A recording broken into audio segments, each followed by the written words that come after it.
BTC নিৰ্বাচনত আমাৰ এবাৰ খুব ভাল ৰিজাল্ট হ'ব লাগিছিলে কিন্তু ইলেকশ্যনৰ 3 দিন আগৰ পৰা আমি একোৱে কৰিব নোৱাৰিলো আৰু সাধাৰণতে ইলেকশ্যনত কিবা কৰিব লাগে লাষ্ট 72 আৱাৰ্ছত মোৰ 6খন মিটিং কেনসেল হ'ল দিলীপ শইকীয়াৰ মিটিং কেনসেল হ'ল আমাৰ যিমান মন্ত্ৰী আছিল দায়িত্বত সব আমি উভতি আহিলো গতিকে আমাৰ কাৰণে আমি যেটো স্পিডত লৈ গৈ আছিলো স্পিডটো একেবাৰে নোহোৱা হৈ গ'ল যিমান অসমীয়া মানুহ আছিল বহুতে ভোট দিবও নোলালে মনৰ দুখতে আৰু ডেকা লৰাবিলাক গুৱাহাটীলৈ গুচি আহিলে গতিকে ইনিশিয়ালি আমি বহুত ভাল ৰিজাল্ট এটা আশা কৰিছিলো যোৱাবাৰতকৈ ভাল হ'ব কিন্তু জুবিনৰ মৃত্যুৰ পিছত ঘটনাৰ পিছত যেটো 3 দিন যেটো আমি একেবাৰে ফিল্ডত থাকিব নোৱাৰিলো হি ডেফিনেটলি আমাক অলপ ক্ষতি কৰিব আমি ইয়াতে যেটো অ্যাসেসমেন্ট কৰিলো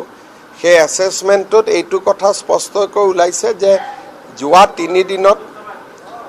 আমি ইনভলভ হ'ব নোৱাৰা বাবে আমাৰ বহুত জায়গাত এজেন্টটো নোলালে বহুত জায়গাত লৰাবিলাকে কামকাজ বাদ দি দিলে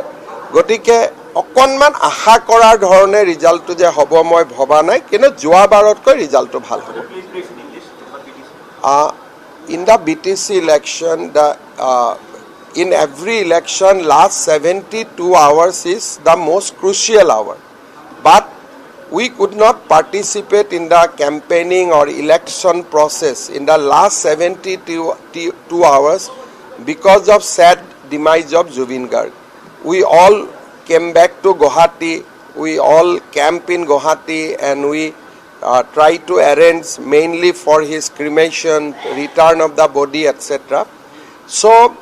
the way we walk in the entire election period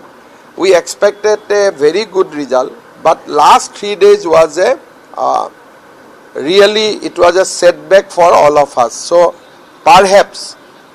we will not get the result the way we expected but even then our result will be better than last year all are NDA Hagrama Mohilari is also NDA Pramod Boru is also NDA BJP is also NDA so Congress will not get any seat that is sure so all the 40 seats will be divided by different NDA partners only but only thing we cannot have all 3 with us we'll have any two either UPPL BPF will form government or BPF BJP will form government or BJP UPPL will form government because all 3 may not be possible in one plate. BJP will be I am sure BJP will definitely be there but the result will determine how things will go so tomorrow we'll come to know and that result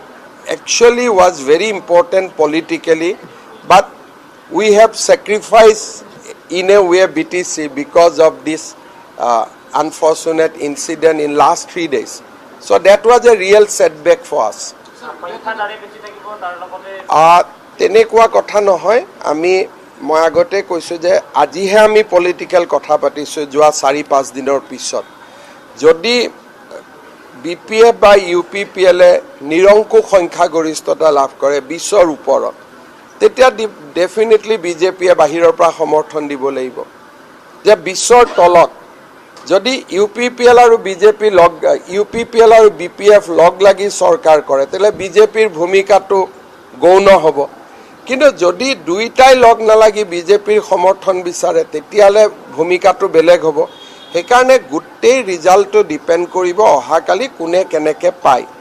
কিন্তু শেষৰ 3 দিনত আমি একেবাৰে involve হ'ব নোৱাৰিলো হেতু কাৰণে আৰু আমি ইনভলভ হ'ব পাৰা নোৱাৰাত কয়ো অসমীয়া মানুহবিলাকে মনৰ দুখত কোনো মানে ম্যাক্সিমাম অসমীয়া মানুহে ভোট দিবই নাহিলে আৰু ডেকা লৰাখিনি গুটেই গুৱাহাটীত গুচি আহিলে এই কাৰণে যিমানটো আশা কৰিছিল তাৰ তুলনাত অকনমান কম হ'ব